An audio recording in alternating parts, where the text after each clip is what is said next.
So, driving for dollars. Basically, you've heard that term probably many, many times.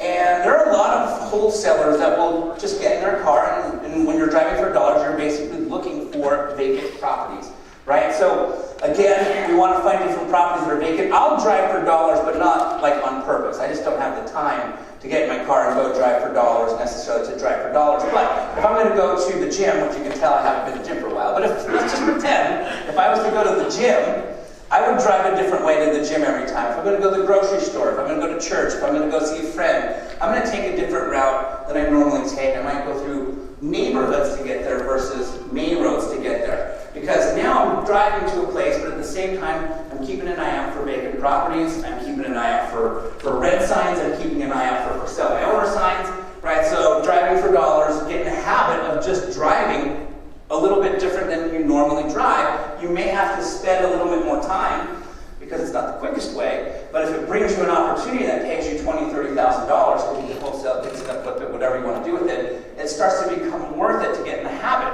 of driving different ways. All right, so this is what we look for.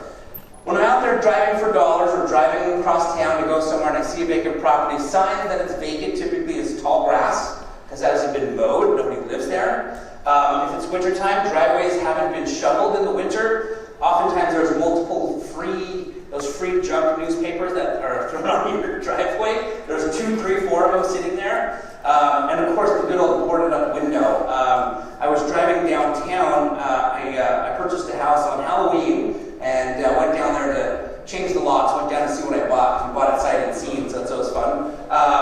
But I went to change the locks and there was a motel that was boarded up. So I took down the address. I'm going to see who owns it. I'm going to look into that. I've never bought a motel, but I know people like Justin and Randall who are smarter than me and they can tell me what to do if I buy a motel. So I got the address of this motel now that I'm literally going to do research on tomorrow because it was vacant and boarded up. Tyler would probably know what to do. Tyler's a commercial guy. I probably call Tyler, right? So the network of this place is huge. Matt Strong, Josh, all these, Pete's a commercial guy. If I ended up really locking a motel under contract, there's a lot of people in this room that I could talk to that would probably be able to guide me because I'm more of a residential guy on what to do with that. And the reason I say that is because one of the other ways to find deals, we're sitting here, is the network of associations like this. So, what I'm doing is I'm finding the address of these particular properties. Okay, and then I'm going to go to the county assessor's website. So here in Salt Lake, you're going to Google Salt Lake County Assessor's website. And then what it'll do is it'll pull up the assessor webpage, and then there's a place that you can type in the address and then hit search. Okay, now what it does is and so if you don't know the Salt Lake County Assessor's website is, just Google it. But now what it does is it tells you who's the owner on record of that property.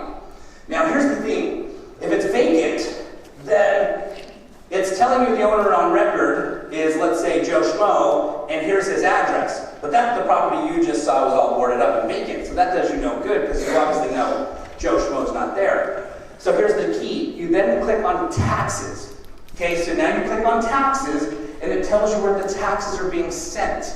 It's probably not being sent to the vacant property, right? If anybody here owns a rental property, they're probably not having the taxes sent to their tenant. They're being sent to you, right? So that's how we know now where Joe Schmo is receiving his mail.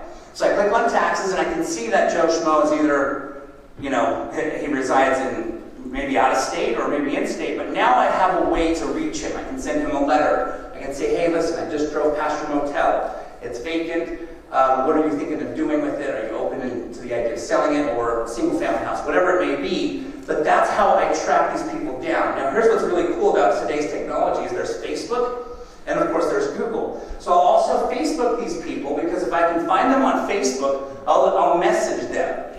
Okay, it's a little faster than obviously sending a letter in snail mail.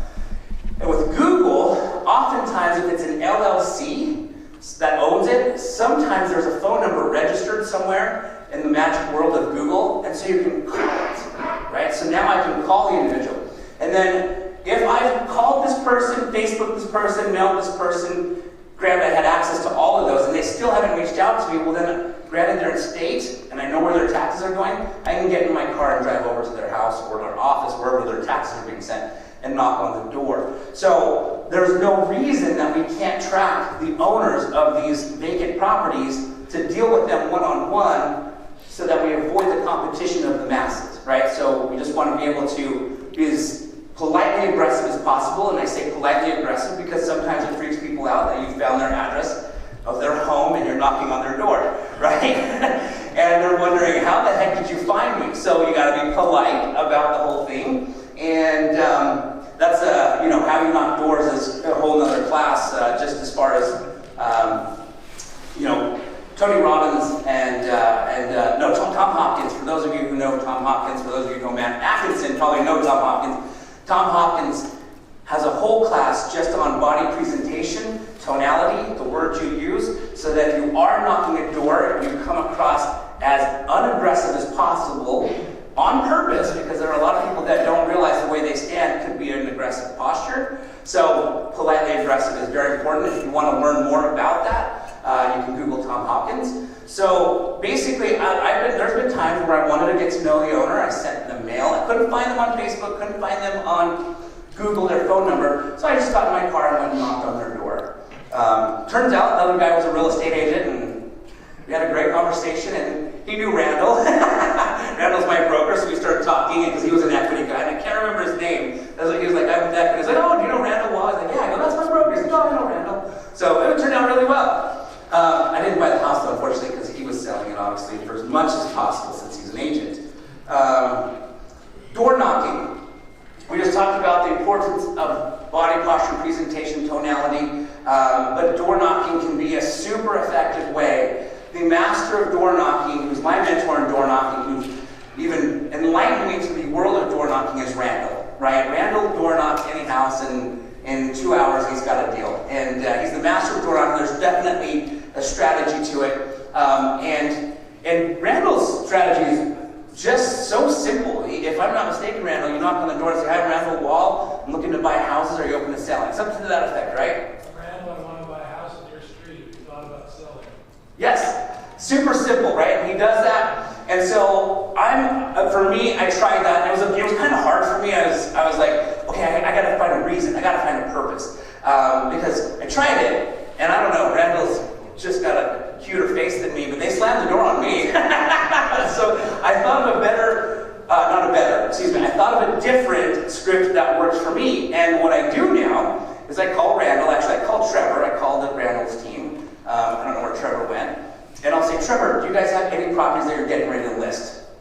And Trevor says, yeah, we're going to list this house in Taylorsville and West Jordan and Compton Heights, whatever. It's one of their flips. They do a lot of flips, so I'll call them up and say, hey, listen, would you be okay if I promoted your open house for you? Now, I don't want to do the open house necessarily. I don't always do the open house.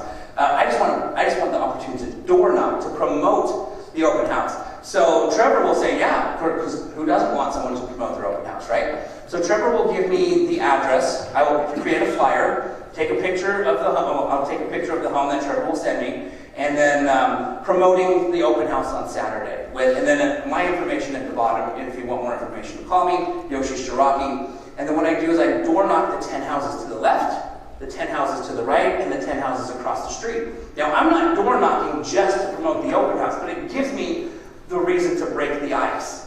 So now I'm door knocking, saying, hey, listen, my name's Yoshi Shiraki. We're having an open house just a couple houses down.